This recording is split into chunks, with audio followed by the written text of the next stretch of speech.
తుమ్మల నాగేశ్వరరావు అని ఆ రోజు ఓడగొట్టిందే నువ్వు. నాగేశ్వరరావు గారు ఈరోజు చెప్తున్నారో లేదో తెలియదు, కానీ ఆ రోజు మాత్రం స్పష్టంగా చెప్పాడు, నన్ను పొంగిలేటే డబ్బులు ఇచ్చి మరీ ఓడించావు నువ్వు. అంతకంటే శకుని ఎవరు ఉంటారా? దుర్యోధను పక్కన చేరి దుర్యోధను ఓడించిండని ఆ రోజుల్లో చెప్పుకున్నారు, కానీ స్వయంగా పార్టీలో నుండి పార్టీని ఓడించిన పరమ చెత్త మనిషివి నువ్వు. అలాంటి వ్యక్తి ఎదుటి వాళ్ళని మాట్లాడుతున్నాడు, అది కేసీఆర్ని మాట్లాడుతున్నాడు. రాఘవ కన్స్ట్రక్షన్ అట తనది కాదట, నా కుటుంబ సభ్యులు వాళ్ళు ఎవరు లేరట. ఆ మాట అనుకుంటేనే మళ్ళీ అంటాడు, రాఘవ కన్స్ట్రక్షన్ నుంచి నేను ₹1,00,00,000 ఇచ్చినా నా మోచేతి నీళ్లు తాగారు అన్నాడు. రాఘవ కన్స్ట్రక్షన్ నీది కాదన్నప్పుడు నువ్వెట్ట ₹1,00,00,000 ఇస్తావా? కన్స్ట్రక్షన్ నీది కాదు కదా, నీకు సంబంధం లేదన్నావు కదా, మళ్ళీ ₹1,00,00,000 ఇచ్చినా అంటే ఏంటి? మామూలుగా పార్టీ సభ్యత్వం కూడా తీసుకుంటాడు, 10లో 5లో ఎవరో చందాలు కూడా ఇస్తారు పార్టీకి, దానికి నువ్వు పెద్ద ₹1,00,00,000 ఇచ్చినా అని చెప్పేసి మాట్లాడుతున్నావు. అంటే రాఘవ కన్స్ట్రక్షన్ నాది కాదంటూనే నాదని ఒప్పుకున్నావు కదా నువ్వు. ఇప్పుడు నీ విషయం తెలంగాణలో తెలవకపోవచ్చేమో, కానీ ఖమ్మం జిల్లాలో తెలవకపోవటం ఏంది? ఒక వ్యక్తి మా అమ్మ పుట్టిన ఇల్లు పెద్ద బిల్డింగ్ అన్నాడు అనుకోండి, ఎవరికి చెప్తుండే? ఆయన మేనమామ కాడ చెప్తున్నాడు. ఖమ్మం జిల్లా బిడ్డగా, ఖమ్మం జిల్లా వ్యక్తులుగా మాకు తెలియదా మీ పుట్టిల్లు ఎంత పెద్ద పుట్టిల్లో? నువ్వు వాళ్ళు అడుగుతున్నావు, ఆ రోజు మీ ఆస్తులేంటి, ఇప్పుడు మీ ఆస్తులు ఏంటి అని ప్రశ్నించావు. నేను అడుగుతున్న పొంగిలేంటి, ఆ రోజు నీ ఆస్తి ఏంటి, ఇప్పుడు నీ ఆస్తులేంటి? కల్లూరులో ఒక డొక్కు స్కూటర్ మీద ఒక వార్డులో ₹5,000 కాంట్రాక్టు తుమ్మల నాగేశ్వరరావు ఇస్తే దాన్ని రోడ్ల మీద తిరుక్కుంటా చేసుకున్న నువ్వు ఇలా లక్షల కోట్ల కాంట్రాక్టుకి ఎదిగినవంటే ఈ ఆస్తులు ఎక్కడి అని నేను అడుగుతా ఉన్నా. జవాబు చెప్పు. ఖమ్మం జిల్లా పరువు తీస్తున్నావు. ఓ మంత్రి ఉన్నాడు మా జిల్లాకని మేము గర్వపడ్డాం, 3 మంత్రులను ఓహో అనుకున్నాం, కానీ ఖమ్మం జిల్లా పరువు తీస్తున్నాం. ఇలా రాష్ట్రంలో ఎక్కడికి పోయినా సరే పొంగిలేటి యొక్క దోపిడీ, లూటి ఇవి మాట్లాడుకుంటా ఉంటే మాకే సిగ్గు అనిపిస్తుంది. మరి నీకు సిగ్గుందో లేదో నాకు తెలియదు, కానీ ఒక భయంకరమైన వ్యక్తిగా ఖమ్మం జిల్లాలో తయారైనావు నువ్వు. నీ రాజకీయ ఎంట్రీ కానించి ఇప్పటిదాకా నువ్వు చేసిందేంటి? దోపిడీ కాదా?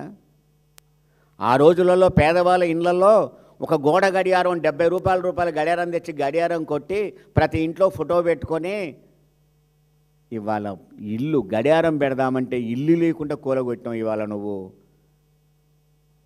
అంటే ఒక గడియారం ఇచ్చి ఉన్న ఇంటిని కూలగొట్టావు నువ్వు. ఒక గడియారం ఇచ్చి ₹2,500 ఆడవాళ్ళకి ఇచ్చేటి ఎగ్గొట్టావు. ఒక గడియారం ఇచ్చి ₹4,000 పెన్షన్ ఇవ్వకుండా చేశారు. ఒక గడియారం ఇచ్చి నిరుద్యోగులకు పెన్షన్ ఇవ్వకుండా చూసావు.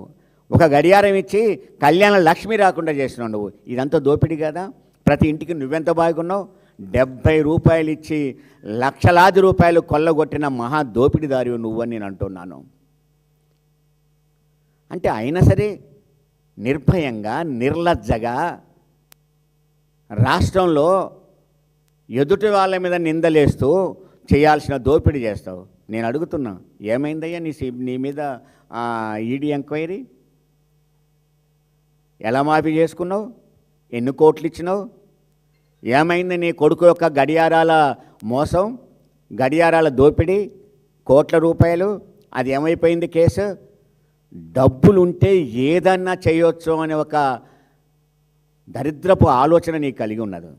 కానీ ఖమ్మం జిల్లా ప్రజలు అమాయకులు కాదు, స్టార్టింగ్లో నేను నమ్మారు.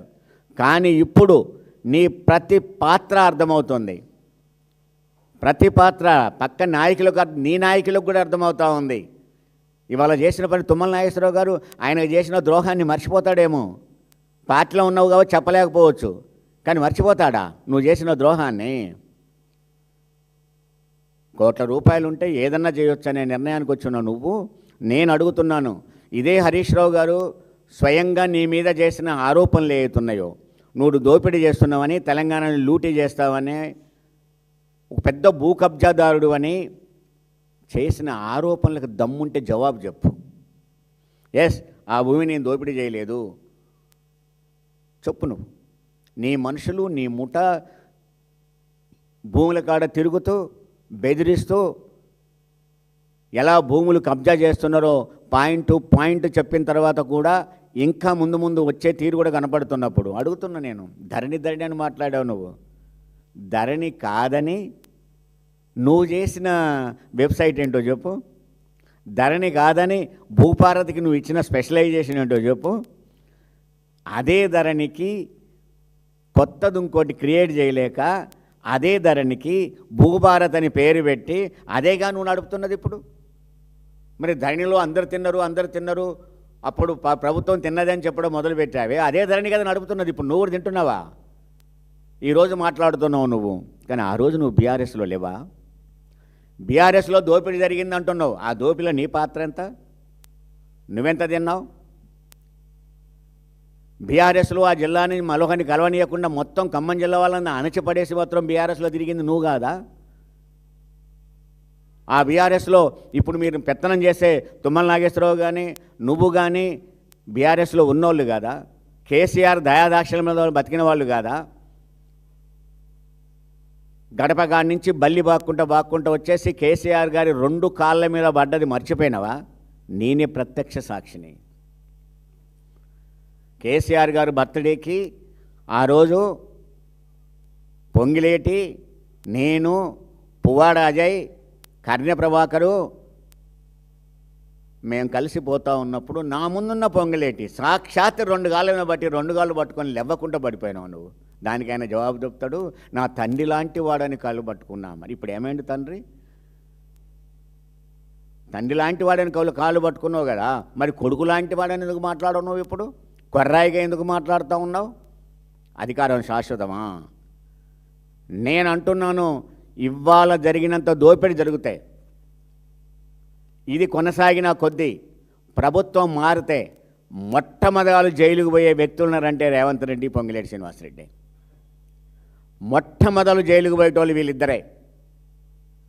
వీళ్ళిద్దరూ ఒకరి మీద ఒకరు పోరాడినట్టు కనపడతారు, కానీ ఇద్దరు దొంగలే.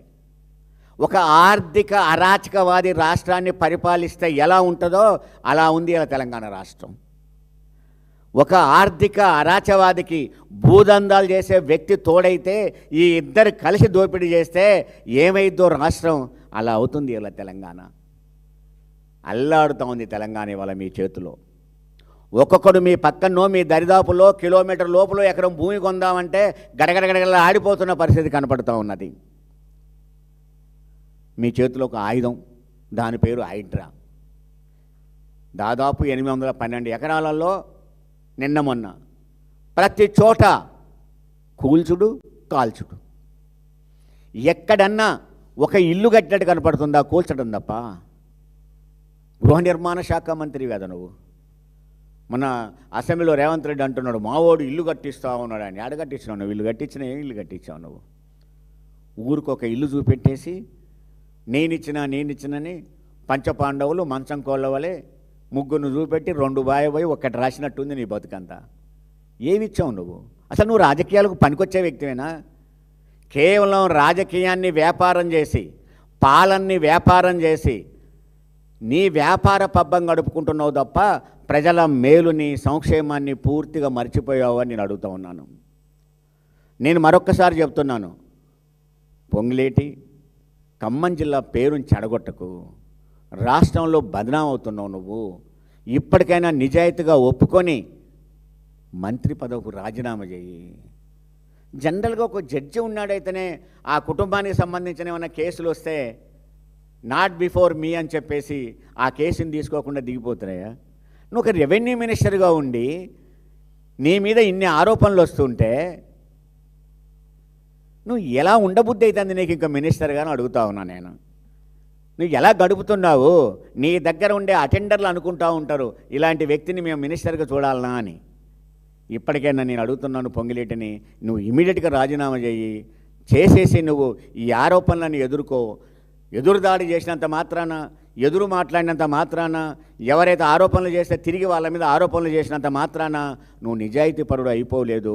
నేను ఇప్పటికి చెప్తున్నాను, ప్రతి అణువును బయటకు తీస్తా ఖమ్మం జిల్లా నుంచి. నీ నుంచి నువ్వు చేసిన ప్రతి పని కూడా వర్షం వస్తుంది. నువ్వు రాజీనామా చేసి విచారణ ఎదుర్కోమని చెప్తూ డిమాండ్ చేస్తూ ముగిస్తాను.